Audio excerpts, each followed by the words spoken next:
Welcome back to another DMEK case. This one is from a 48-year-old gentleman with status post-vitrectomy for Eales disease and pseudophakic bullous keratopathy. And what is particular about his eye is that even though he's vitrectomized, his angles are closed, possibly due to inflammation. It's uncertain why, but there is significant asymmetry in his anterior segment OCT in terms of angle opening aperture between his left and right eye, this being his left eye with the bullous keratopathy.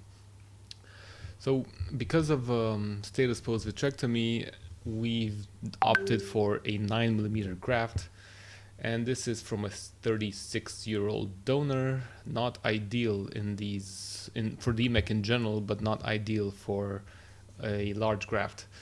So we've injected the graft through the 2.4mm incision, and we've got it right side up, but it's quite large. You can see that it occupies the whole AC, limbus to limbus almost.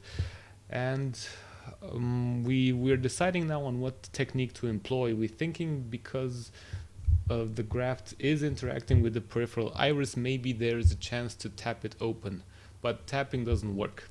So what we resort to doing is trying the help yourself maneuver. So here we're trying to do that from the left hand side, but the chamber shallows a bit and the graft becomes compressed and crumpled, so we need to stop for fear of damaging the graft. And after a few attempts, we realized that we need some extra help. And that extra help comes in the shape of a bubble in the roll. So this is a very, very useful technique for post-vitrectomy eyes, where you inject a small medium air bubble inside the roll of the graft to have it stay open. And you can also position it while the bubble is anterior to it, and then you can exchange the anterior bubble with the posterior bubble. And this is what we're going to be doing now here. So bubble is on top, and we're going to the right hand side paracentesis and injecting the bubble behind. But the thing you need to do is you need to keep injecting, because one bubble needs to be behind firmly pinning the graft, and this is this bubble that is holding that area of the graft in place. The other bubble that is here, this one is the one that is on top, or has previously been on top, and now is the time to remove it. And how to do that? You go in through the paracentesis to your left, in this case, and you aspirate it. And now there is no more air in front of the graft. So basically you're in a winning configuration. You have a graft that is partially unfolded and air that's behind it, so nothing can go wrong, hopefully. Now what we need to do is we need to unfold, center, and then that's it. We need to be mindful of this area right here, the graft that is a bit crumpled, and the few taps while holding the air to compressing the globe with one cannula. This is not haphazard. The fact that we are holding the graft, the cornea with this cannula and tapping with this one is not by accident.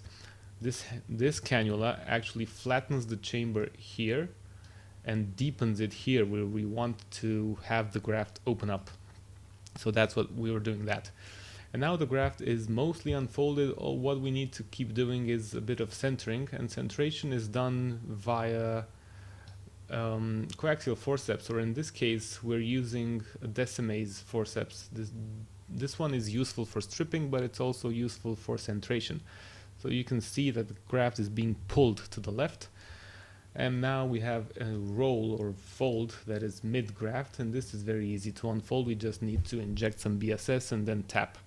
So this is what we're doing, and the fold easily gives way. And that's that. Graft is centered, unfolded, and we need to inject the final air bubble. And that should be it.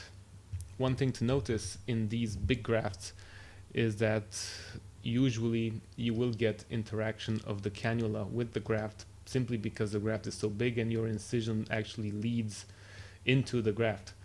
So nothing special to do about that.